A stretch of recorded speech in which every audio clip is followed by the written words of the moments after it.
अस्सलाम वालेकुम वरहमतुल्लाहि वबरकातुहू। जनाब आज दोस्तों की फरमाइश ते जनाब गब्बन बकरी लियांदी माशाअल्लाह नागरा डब्बे दे विच ते बहुत ही जबरदस्त चीज़ है। तो वीडियो का ना रहा वीरा वीडियो स्किप ना करें कि तुहानू अच्छी तरह मालूमात हो सी। और जेडे मेरे दोस्त इस चैनल ते नवे मेरे चैनल को सबसक्राइब कर लो और नाल ही बैल आइकन नू दबा दिओ कि क्योंकि इस तरह की हर नवी वीडियो आने वाली सब तो पहले वीरावाल पहुंचे।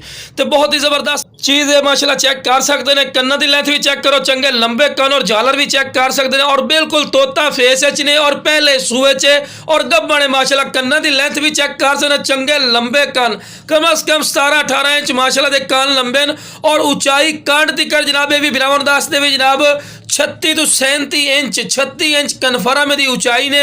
मुंह 6 दंद दे और लो जनाब चारा भी खवा के भी खा रहे हैं बिरा कि तुहानू पता लगे कि सेहतमंद और माशाअल्लाह एक्टिव है। तो जनाब अयालियां को जनाब ये जानवर लिया माशाअल्लाह खूबसूरत जानवर ने और तंदुरुस्त ने। लंबी गर्दन कन्ना की लेंथ भी लंबे और बिल्कुल चिपटे सिंह छोटे छोटे सिंह और दोम वेखो बिल्कुल तीर वाली कर सीधी और खूबसूरत चीज़ है जनाब। ये नाल दे अगर तुसी किसी अयाली को पुछ लो और उन्होंने रैट जो सुना दे जनाब 80,000 दी 90,000 दी है। ਇਹਦੇ ਨਾਲ ਦੀ ਪਾਰਟ ਦਾ ਰੈਟ ਕਰਦੇ ਨੇ। ਅਗਰ ਕੋਈ ਯਕੀਨ ਨਾ ਕਰੇ ਜਨਾਬ ਤੁਸੀਂ ਸਾਡੇ ਕੋਲ ਆਓ, ਅਸੀਂ ਤੁਹਾਨੂੰ ਅਯਾਲੀਆਂ ਕੋਲ ਤੁਸੀਂ ਖੁਦ ਆਪਣੇ ਇਲਾਕੇ 'ਚ ਪੁੱਛ ਕੇ ਵੇਖ ਸਕਦੇ ਹੋ ਕਿ ਇਸ ਨਸਲ ਦੀ ਜਿਹੜੀ ਪੱਟ ਹੁੰਦੀ ਹੈ ਪਹਿਲੇ ਸੂਏ ਜਾਂ ਦੂਸਰੇ ਸੂਏ 'ਚ ਉਹਨਾਂ ਦਾ ਕੀ ਰੈਟ ਹੁੰਦਾ ਹੈ। ਲੇਕਿਨ ਆਪਣਾ ਬਿਲਕੁਲ ਮਕੂਲ ਔਰ ਜਾਇਜ਼ ਮੁਨਾਸਿਬ ਰਾਈਟ ਹੋ ਸੀ।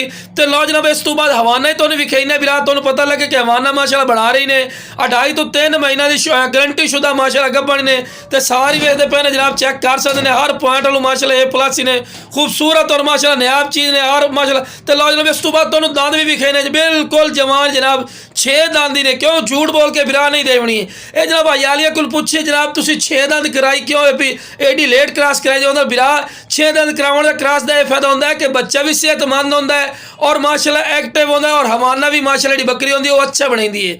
तो बहुत खूबसूरत और माशाअल्लाह क्वालिटी की चीज़ है। तो साडा रैट ही बिल्कुल मकूल जिस बिरा नू चाहिए जनाब रैट का करन बनता 50 कर रहा लेकिन तुहाडे वास्ते 40,000 रुपया रैट करते पे जो फिर भी प्यार मुहब्बत कर रहे जिमें बिरा खुश हो और तुसी कॉल करे इंशाअल्लाह कॉल दी